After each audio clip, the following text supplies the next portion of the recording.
course, have seen one of Mr. Scorsese's films. No, I know.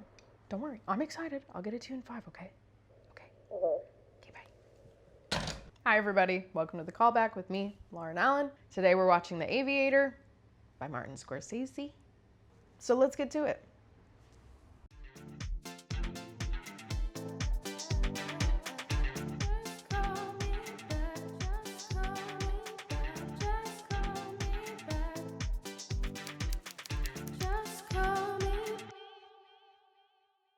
The Aviator. I'm sure you're thinking, Lauren, we have watched so many films about planes. Look, I've been thinking the same thing. However, we're still gonna watch them. And also, planes are cool, so like, get over it. You're fine. You're fine. The history of this film getting made is actually insane. I don't know if you can read that. It's fine, I'll tell you about it anyway, okay? Okay. The main things you need to know is that there were a bunch of scripts, a bunch of writers and directors who were looking to make a biopic of Howard Hughes. He had many technological triumphs, especially within film and aviation. He is also someone who has OCD. So very important and interesting story to tell. For one reason or another, either the money fell through or it wasn't the right time for the studio to make it or whatever. It just wasn't being made.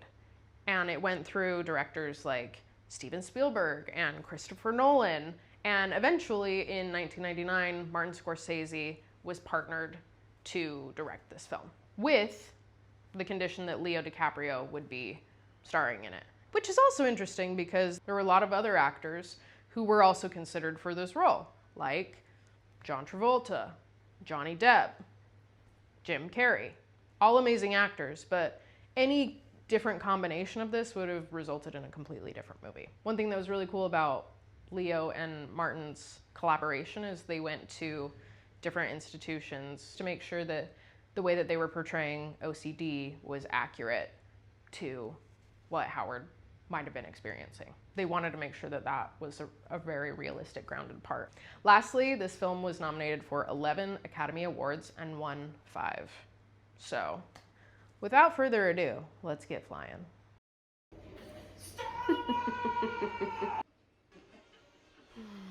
Brother. Bro.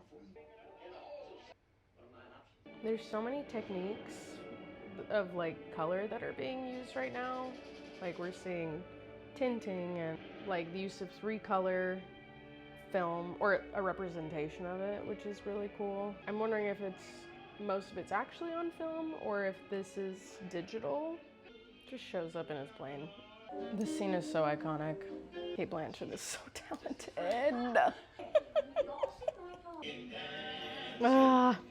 The music in this movie is great. Oh. She was so calm about it too. It's a cool shot. Oh no. Ooh. Pretty good description of OCD.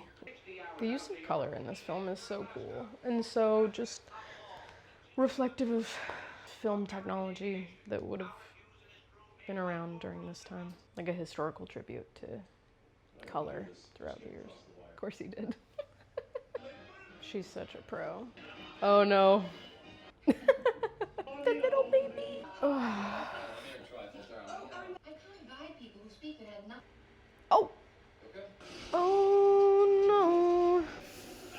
Jeez. Oh no. Why is he just sitting in the dark? 15. Production code. Oh, he's dying. I love that. She's 15. Oh, that's the 15-year-old. I'd hate to be those neighbors. Leo is really good at playing characters that are like, that make pretty awful choices, but like somehow you still feel sympathetic for him. Not a lot of people can do that. No, it's a llama. Oh. Oh. That's crazy. Yep. Let's talk about it. Alrighty, and with that, let's put in the review. Hey. Yeah.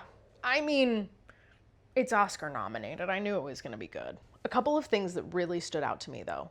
The pacing on this film, it is 2 hours and 40-ish, 45 minutes. But considering that, the pacing was relatively fast, which I liked. I felt like we got all the information that we needed. We weren't really like waiting, but like we kept moving. And so I really, really enjoyed the pacing. I think that a lot of times in movies today, it seems like there's this kind of like, oh, well, like I can't ask for that, or I can't ask for what I want. And in this, it was interesting to see the opposite, where he's like, will you marry me? And people are like, no. It was very much a character who knew what he wanted and asked for it, but then was met with resistance. And so I really appreciated that. And the last thing that I loved was just all of the odes to old color techniques and film techniques and things that would have been so instrumental during this time period that we were exploring with Howard Hughes. But I'm gonna be honest, I am becoming a bigger and bigger hater of movies that are over 2 hours. It was a fabulous movie, don't get me wrong, I loved it. But I just kept sitting there being like, when is this gonna be done? So I get that that's a personal thing for me. That's what I'm learning about myself. But fabulous movie. I think there's so much intentionality in here that it was really, really great to see. And I'm excited to see more of his work. You're my top person on the job. Okay. I'm ready to give you my next. In Old Arizona. Yeah, no, I'll have to check that one out. Yeah, Sounds see you good. later. Bye. Bye-bye. Thank you so much for watching. Come back on Monday to see more.